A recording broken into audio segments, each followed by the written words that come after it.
Welcome to Donington Park, where I'm sat in some touring car royalty. 1996 Honda Accord.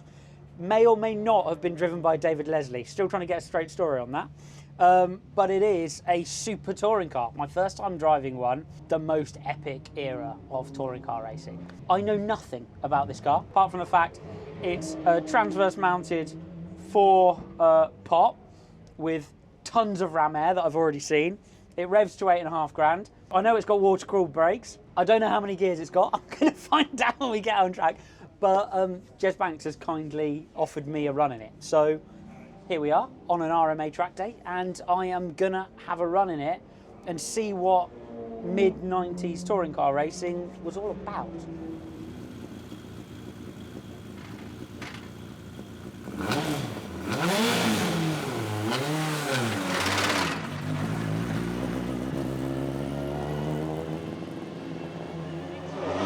Okie dokie. A bit of torch there to start off with. Let's go around the outside to start with. Oh yeah, baby. Proper story. Not a story car style. It's flat up tip. And then, whoa. Here it is, that wants to make a bit of freedom. Through it. Wicked. Oh, she's really flighty when you've got cold tyres. So 6 gears it's got. That's the first thing we've learned. Let's go down to 4. To 4. Oh, it handles nicely. I'm sorry, you keep the revs between 6 and 8. Or it doesn't work.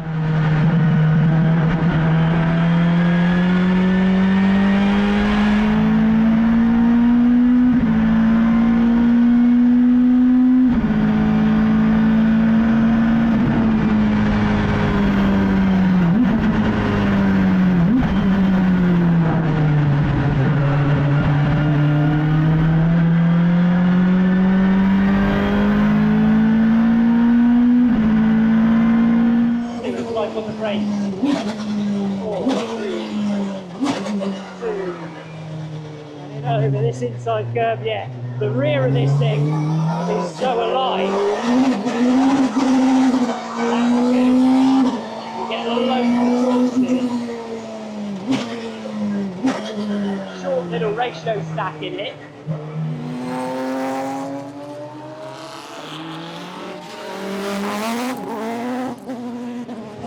Oh, that's come with me beautifully. That one into old hairpin. This is so like such front.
Really good fun. You just got to get tyre temperature in it. I'm getting my head around it at the moment. When the tyre's cold, it wants to harm you. But as soon as you've got tyre temperature, it all comes together and starts to work. So, overriding thoughts are, it's a bit of a hoon machine, really. because it lives on its rear tyre temperature. So once you've got rear tyre temperature, it's you know, really strong in the high-speed corners and really good on turning. Till you've got the rear tyre temperature, she's a bit loose. Amazing on the brakes. Amazing on the brakes, as you'd expect it to be, because it's made for close quarters racing. Feels light behind the steering wheel. I'm over controlling it everywhere. Traction's really impressive. Obviously front wheel drive, you expect torque steer. There's a bit, but it doesn't scrabble ever for grip, even out of the slowest corners. Pulls well from low, loads of gears, really short ratio stack. So you're forever rowing gears into the car, but that's fine and quite fun on a day like this, to be honest. Gearbox is sweet, brakes are sweet, throttle delivery is lovely, and you just mash it, absolutely mash it. However, when the tyres are cold, you have to be right on top of it because she's a bit loose. And then every third lap, you'll get in nice and deep in either a high-speed corner, which is actually better because it just gives you a bit more time to catch it, or a lower speed, medium-speed entry, and the rear you'll hit a critical point with the rear. The rear will try to overtake the front, and you have to get right on top of it, and critically, front-wheel drive magic, do not lift, because you'll be finding yourself off the road. Apart from that, it's glorious. Water-cooled brakes. So if you do a cool-down lap, you've got to stay on the brake pedal and stay on the rear tyres. It's a car that's supposed to go, understandably, out of the pit lane, do the start of a British touring car race, be raced hard, and then stop. It is never supposed to go any less than 10 tenths, and you can tell by how it's set up and how it behaves.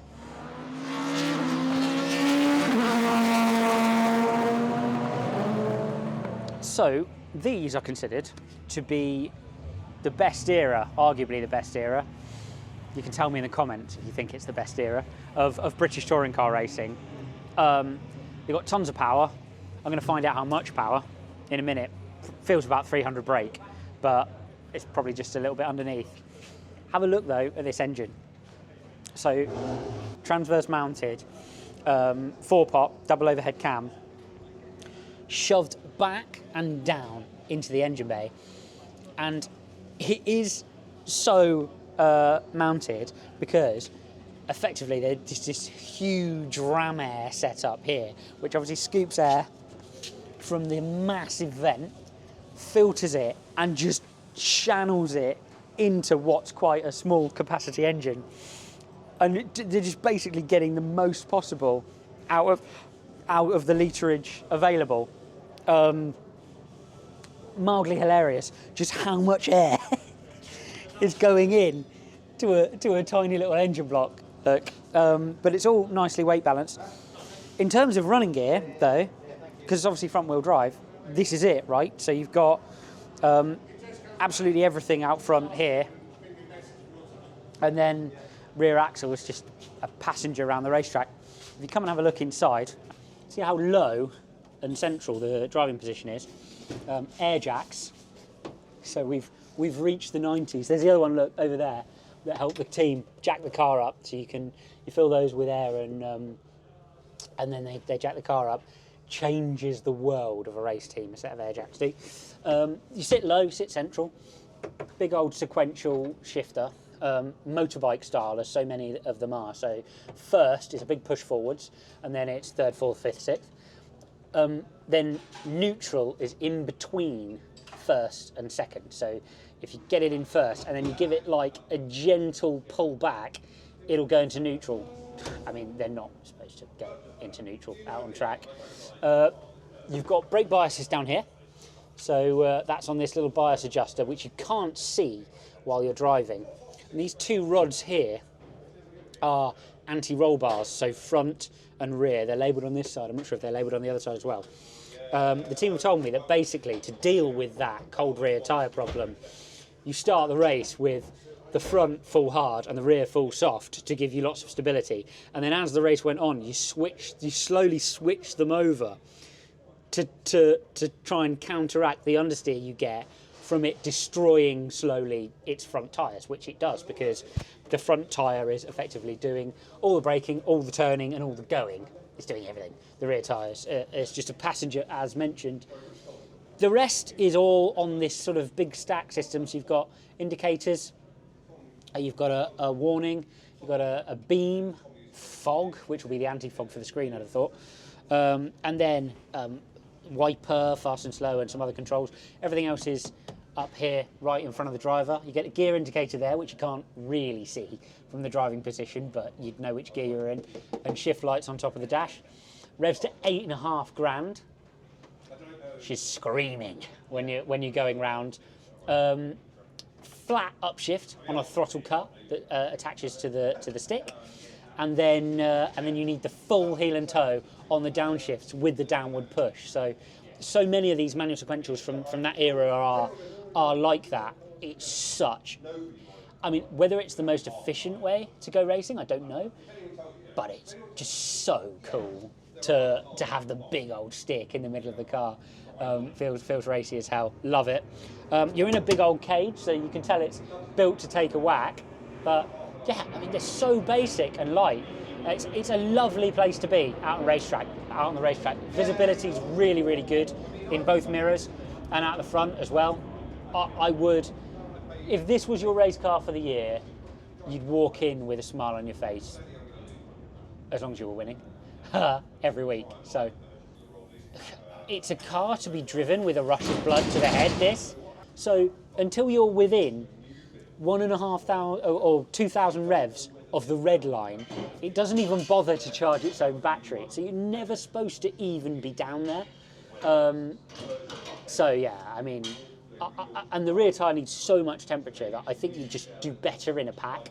So magic there, super cool. I want to race it now. We need. I don't think there's a series in the UK for these. They need to invent one because I'd like to race it. So 1996, hilariously and terrifyingly, making this 30 years old. This car, which making it almost as old as me, but that's okay.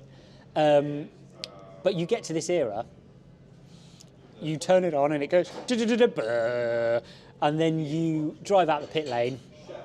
Pull for the first shift, it goes in. Pull for the second shift, it goes in. I do so much historic racing now that's a real treat.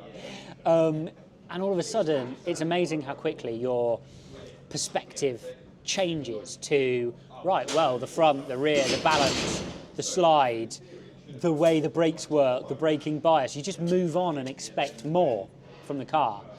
Whereas, you know, you go and get an old E-Type, and if you've got all 4 gears and it vaguely stops, you are delighted.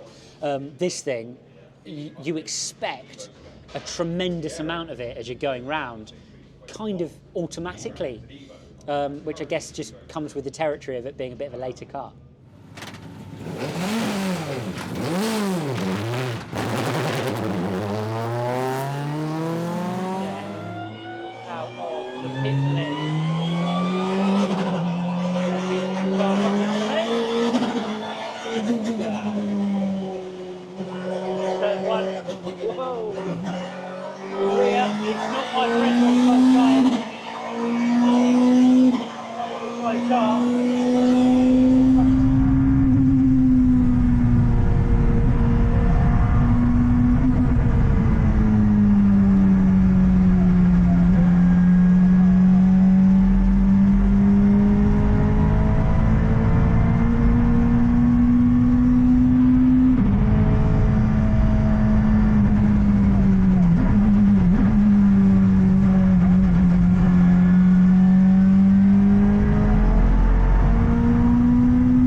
out here today. Already, rear tyres are coming to me. It's changing the game.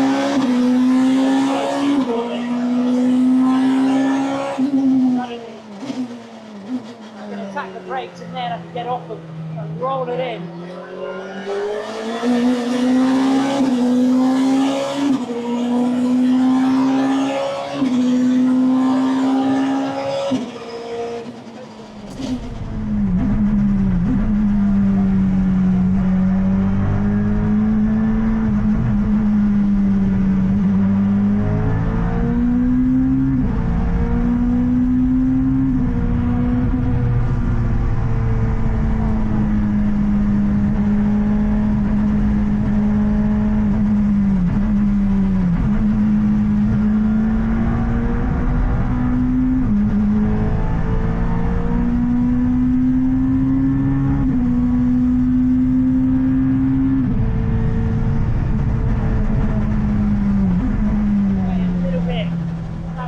Chain is taking away a little bit of the front end grip.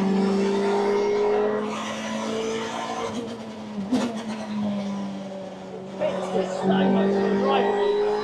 You kind of have to shoulder the right there.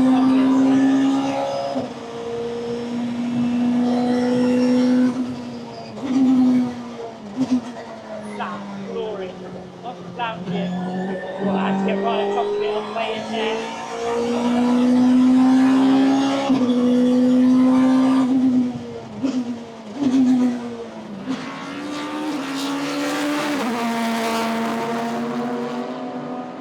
Very good this morning. Set up beautifully, actually. Quite a sort of cool, traffic-y test day. So what does that mean for a car like this? It means the rear tyres are perpetually going a bit cold. Meaning I'm on the roll bars in there, I'm continuously stiffening up the front to stop it being quite so pointy in the corners. Otherwise, the rear starts getting away from you. Really good on the brakes. Learned in my second run, you must remember always to check that the water-cooled brakes are on because it does really need them. Really good in the high speed. You just got to watch it. That last minute off the brake pedal in the slow speed with the big swapper, that could catch you out really nastily in a little medium speed chicane somewhere. Great car. The sound of it, absolutely mint. Up and down the gearbox is a joy. Haven't missed a gear yet. Quicker than it has any right to be in a straight line as well. You know, you're rowing through gears. It's not got a lot of capacity, but you're getting up there in a straight line.